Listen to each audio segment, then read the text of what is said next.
Okay, sugod sa immigration. Immigration check. Okay. Pilipinas, What? Pilipinas, Literally, Yan nga ang naging reaksyon ng isang Pilipinang ito matapos nga ang maranasan niyang interrogation sa immigration. Ito nga ay matapos itong magpunta papuntang China bilang isang turista. At laking gulat nga nito nang pagdaan niya ng immigration ay halos parang dumaan siya sa butas ng karayom dahil sa mga katanungan at ang ibang katanungan nga rito ay parang napaka-imposible at sinusubukan nga siya ng mga taga-immigration na gisahin at kabahan at syempre ang bottom line ay hindi ito matutuloy. Pero ano nga ba ang nangyari dito kay Kabayan? Nakalagpas ba ito sa Bureau of Immigration dahil ang sabi nito halos maihinga siya sa kaba habang ini-interview siya ng mga taga-immigration. At kung ano naging istorya niya, panuorin natin ang video ito. Ang pinakano. Okay, unang pangutana sa IO. Pangutana sa EO. Okay, sugod sa immigration. Immigration check. Okay. Pilipinas, Literally, okay. Kaya sa China mo, maladjud may giingon ang nawutana. Dili man sa Philippines ang pinakano. Okay, unang pangutana sa IO. Pangutana sa EO. IO. IO, sorry. Sir, good afternoon. First time traveler? Yes, sir. Saan ka punta, ma'am? Ang tono. Saan ka punta, ma'am? China, sir. Visa? Sinong kasama mo? Sir, copy ng visa. Ma'am, gipakita na akong copy sa visa. Naglinya ko kung asa jud na kuan kung kinsay na dito sa listahan. May na lang kay gwapa kalay unya padayon. Pag-abot dito. Trabahante? Di unsa mo ato? Igunsa mo at kaano-ano mo yung kasama mo sa visa? Ano lang sir, kasama lang sa group visa. Hindi yan ang tanong. Unya. I was like, ha? Anya. Budlot ang tika. Nya. Hindi sir, kasama lang sa... Hindi yan ang tanong. Ang tanong ko, kaano-ano mo? Kaibigan, kapamilya? Hindi. Hindi ko kapamilya, kasama lang sa group visa. Okay. First time traveler? Yes sir, first time. Saan kayo punta? May itinerary kami sir. Yatag na ko sa iya ma'am, ang itinerary. Iya yung giisa-isa og check. Ano siya singkon? Lugay kaayo akong ginawa na ana lang diri. Mugipin ako kaion ko. Pag-abot dito sa employed, yes sir. Private. Anong posisyon? Nasa accounting sir. May company ID, payslip, COE. Sir, walang payslip. COE lang ako meron at saka company ID. Company ID, ihatag na ako ma'am. Di karon paghatag. Bakit wala kang payslip dala? Nakalimutan ko sir, yung gisabi lang sa amin COE lang at saka company ID. Schedule ng payroll. Tuara. Ginawa ko amahan na sa mga langit. Dirira tama na akong ginhawa. 15:30. May online? Hala ma'am. Meron sir. Patingin ng online. Ma'am, giisa-isa gini akong video. Yeah. Pwede di ay na. Pwede. Yawa. Okay. So karon dito na pagkaingon niya nga magkaparehas kayo ng ID. Friend kayo, kapamilya. Hindi sir, kasama sa trabaho. Sus, pag ingon kasama sa trabaho, may proof ka na kasama kayo sa trabaho. Ang picture nga akong ipakita katong party. To December. Yes, December. I want 3 years backward. I was like, putang ina. Mao na mangyud ni. Mubalik na lang ko sa agi. Okay. Ma'am, nag-scroll. Pinaana dyan ko dito. Sir, sige. pwede na sa Facebook? Lugay kayo ko. Sige, pangita ni mo. Pangita na ko.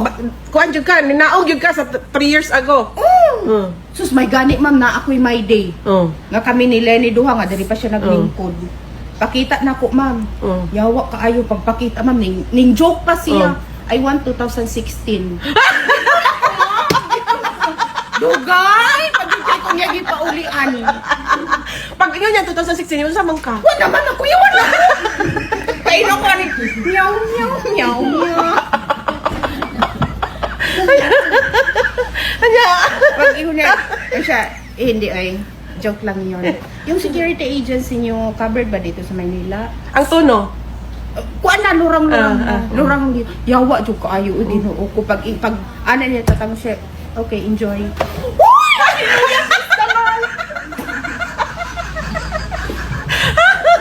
Nalaan ka sa gano'n, primero sa kwarto, nagsabay mo yan. Giingnan ko, ma'am. Trabahante mo? Yaya! Siya ba daw tag-iya sa Philguard? Naratag niya sa Philguard. Ang yaya. Narao ang yaya. Kaya niya. Anak, hindi sir. Kasama lang sa trabaho. Basta lagi ma'am, oy ginoo ko kung di ko kalusot ato, kung gidaghan pa ko pangutana ato, makaihi na gyud ko. Makaihi na gyud ko dito. Medyo comedy nga lang ito naging pagkakwento nitong si Kabayan pero later on nakaalis naman ito ng bansa. Perfect! Pero yung mga iba nating kababayan na nasa ganitong sitwasyon ay madalas nga kinakabahan sila at hindi na nga sila nakakalusot at doon na nga nauuwi sa pagka-upload. Kaya naman ito nakaraang araw ay nagkaroon nga ng hearing si Senator Raffy Tulfo kasama ang mga Bureau of Immigration para nga ipaalala sa kanila ang kanilang mga maling ginagawa sa iba nating mga kababayan kung saan ang iba nga rito ay may mga approved visa na at mismong embassy ang nag-aproba sa mga visang ito. At narito nga ang naging panayam ni Senator Raffy Tulfo kung saan ay diretsahan nitong ginisa ang Bureau of Immigration dahil sa mga kalokohang pinaggagawa ng mga ito. Mga iba nabigyan na ng visa rito sa Pilipinas ng embassy na kung saan siya pupunta, ino-offload nyo pa rin. Totoo yan. Nabigyan na nga ng visa dito sa Pilipinas ng embassy na pupuntahan niya, and yet pagdating sa immigration, dahil nautal-utal lang yung in-interview ninyo, siguro masyado kayo, mas ano pa kayo sa immigration sa US, mas matindi pa kayo mag-interview, na kinabahan, in-offload nyo na. So pag meron ng visa coming from the country na pupuntahan ng ating kababayan, i-let go nyo na. Sana mag-God. Totoo yan. Oh, shit! Dalawa ng tao pupunta sa akin. Nakalimutan ko na basta may visa siya. And yet, dinecline pa rin. Di ba kabubuhan niya ng taga-immigration? Na-screen na siya dun sa embassy. That person was properly screened. Napakita na siya lahat ng mga dokumento na siya ay capable na magbiyahe, maging tourist. Pagdating sa immigration natin, dininay. Pag meron na visa, sir, kunyari, whether US, kung ano man yan, Canada, huwag nyo nang wala na kayong maraming cheche-boreche, okay, sir? Totoo yan, sir. Kasi, nakalusot na siya dun sa sa embassy. So, I don't want to hear anymore na yung nabigyan ng visa, kung ano man yung lugar, mga bansa na may mga visa, di ba?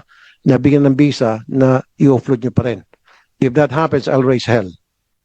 Promise. Mark my words, sir. Dapat pag nag-offload kayo, sinasabi nyo doon sa na-offload na passenger na marirefund nila yung ticket nila. But they are not informed. Lahat naman na nagtuturist, meron namang return ticket, so they have the capability of coming back because they have return fare. Wala naman pupunta ng one way lang kahit na traffic yan o hindi. Talaga meron silang ticket round trip. So lahat ng na-offload, round trip sila. May ticket silang round trip, kaya lang hindi sila pinapaniwalaan. Marami, okay, I understand. You're doing your job. You do have what you have to do na para ma-prevent yung trafficking, na magmumukhang kawawa yung mga kababayan natin pagdating doon sa abroad. Pero marami din ang talagang mali ang pagka-offload sa kanila. Kahit na may, sabi mo, dapat may capabilities lang. Iba sa kanila magpapakita ng, like, Shari, may staff, Shari. Nagpakita siya ng credit card, magpakita siya ng round trip, still gusto siya i-offload. Kung hindi siya nagwala. Oh, sabi mo, capability na to return. Round trip ticket siya, plus meron siyang credit cards. Hindi pa ba enough yun? Your Honor, please. Pero mind you, I'll tell you, may sindikato sa Singapore na nagpapadala ng mga escort na pinapayagan nyo at meron siguro piling-piling lane lang doon, special lane. Totoo yan, marami mga escort sa Singapore na nakakalusot. Yun talaga ang tinatraffic. Mag-stay sa Singapore ng 1 month. And ibabalik. And ibalik ulit sa Singapore, balik ulit Philippines. By the dozens yan. Sa Singapore, marami. Ba't nakalusot? Pero, yung talaga mga legit, hindi naman traffic, dahil lamang siguro hindi nyo gusto itsura, na-discriminate, wala kayong tiwala, ino-offload nyo. Gusto ko dapat, okay, I know you're doing your job. Be careful. Na sana, yung mga kababayan natin na gusto talang magbiyahe, payagan natin. As long as, A, meron siyang round trip ticket. B, meron siyang kakayahan na kung walang, dapat may pera siyang dala. O, show money sa wallet niya. Di ba? O, meron siyang, kunya $500, $1,000. Plus, meron siyang papers na sponsored siya ng kamag-anak niya sa pupunta niya. Then that person should be allowed. Pero in some cases, hindi. Sir, come up with that policy, pwede? Isang malaking kalokohan talaga ang ginagawang ito sa immigration. Na napinpoint nga rito ni Raffy Tulfo na naiintindihan naman niya na sinusubukan ng BI na protektahan ang mga ibang kababayan natin para mabiktima ng human trafficking. Pero sa isang banda, meron nga rito nangyayari na talaga namang talamak at napakalaki nga ng discrimination na nangyayari dito. Kung minsan nga ay pag nakita lang nila na hindi katiwa-tiwala ang itsura ng tao kahit nga na sinabi nitong valid naman lahat at lahat ng documents na kailangang i-present ay nandun na sa pasahero, ay na-upload pa rin ito. At hindi nga lang ito isang beses, napakaraming beses na nga itong nangyari. At marami na nga mga Pilipino ang nagbahagi ng kanilang mga nakakalungkot at nakakabwisit na istorya na naging karanasan nang dumaan sila sa Bureau of Immigration at na-upload nga ang mga ito. Sana nga ay baguhin na ang sistemang ito at maitama na ng BI ang kanilang pag-screen, lalong-lalo na sa kapwa Pilipino na ang gusto lang naman ay mag-relax at maka-experience ng pagta-travel sa ibang bansa. At kung nagustuhan nyo ang video ito at kung bago ka pa lamang dito sa aking YouTube channel, ay ini-invite kita mag-subscribe at pahit na rin ang notification bell para lagi kang updated sa lahat ng viral video at mga balitang OFW na ina-upload natin dito sa ating YouTube channel. Maraming salamat sa iyong panonood.